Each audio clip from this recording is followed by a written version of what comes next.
নমস্কার বন্ধুরা, আমার চ্যানেলে সকলকে স্বাগত জানাই।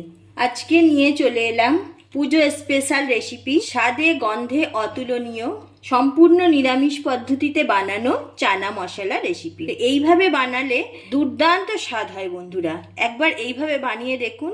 সামনেই তো অষ্টমী চলে এলো, লুচি কিংবা নান কি বাটারা যাই বানান না কেন, তার সাথে এই রেসিপিটা দুর্দান্ত লাগে। একবার বাড়িতে বানিয়ে দেখবেন, খুব সুন্দর হয় খেতে। কিভাবে বানাচ্ছি সম্পূর্ণ ভিডিওটা স্কিপ না করে দেখতে থাকুন। চানা মশলা বানানোর জন্য আমি চানা ওভারনাইট ভিজিয়ে রেখেছিলাম, ভালোভাবে পরিষ্কার করে ধুয়ে ভিজিয়ে রেখেছিলাম।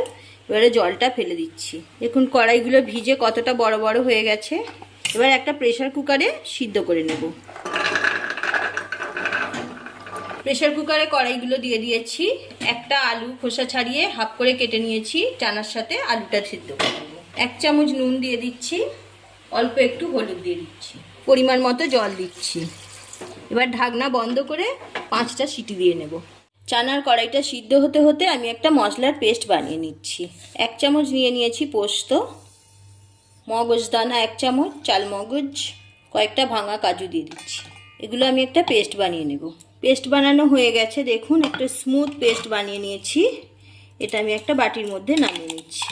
আমি আরও একটা পেস্ট বানিয়ে নেব। একটা কাঁচা লঙ্কা আর 3টে শুকনো লঙ্কা নিয়েছি, দিয়ে দিলাম। 2টো বড় সাইজের টমেটো কুচি করে রেখেছি, দিয়ে দিচ্ছি। এটা একটা পেস্ট বানিয়ে নিচ্ছি। গ্যাস অন করে কড়াই বসিয়ে দিয়েছি। কড়াইতে দিয়ে দিচ্ছি সর্ষের তেল। তেল গরম হয়ে গেছে, ফোড়নে দিয়ে দিচ্ছি একটা গোটা তেজপাতা, আর দিচ্ছি শুকনো লঙ্কা, এলাচ, লবঙ্গ, দারুচিনি আর জিরা। একটা কারি পাতা নিয়েছি, দিয়ে দিচ্ছি। ফোড়নটা ভাজা হয়ে গেছে, কারি পাতাটা দিয়ে দিলাম। 1 চামচ পরিমাণ আদা বাটা দিয়ে দিচ্ছি। সামান্য একটু চিনি তেলের মধ্যে দিয়ে দিচ্ছি। পেস্ট করে রাখা টমেটো দিচ্ছি। টমেটো আর লঙ্কা, কাঁচা লঙ্কা, শুকনো লঙ্কা পেস্ট করে রেখেছিলাম, দিয়ে দিলাম। ভালোভাবে ভেজে নিচ্ছি। টমেটোটা একটু নাড়াচাড়া করে ভেজে নিয়েছি। এবার দিয়ে দিচ্ছি কাশ্মীরি লঙ্কার গুঁড়ো, হলুদ গুঁড়ো, জিরের গুঁড়ো, ধনের গুঁড়ো। মিক্সিটা ধুয়ে একটু জলটা দিয়ে দিচ্ছি। মশলাটা ভালোভাবে কষিয়ে দিচ্ছি। চানা মশলা 4 চামচের 1 চামচ মতো দিয়ে দিলাম। চানা মশলাটা দিয়ে একটু মশলাটা ভালোভাবে কষিয়ে নেব। মশলাটা একটু কষিয়ে নিয়েছি। এবার বেটে রাখা কাজু, মগজদানা যে পেস্ট বানিয়ে রেখেছিলাম সেটা দিয়ে দিচ্ছি। মশলা থেকে তেল ছাড়া পর্যন্ত কষিয়ে নেব। কড়াইগুলো দেখুন সুন্দরভাবে সিদ্ধ হয়ে গেছে।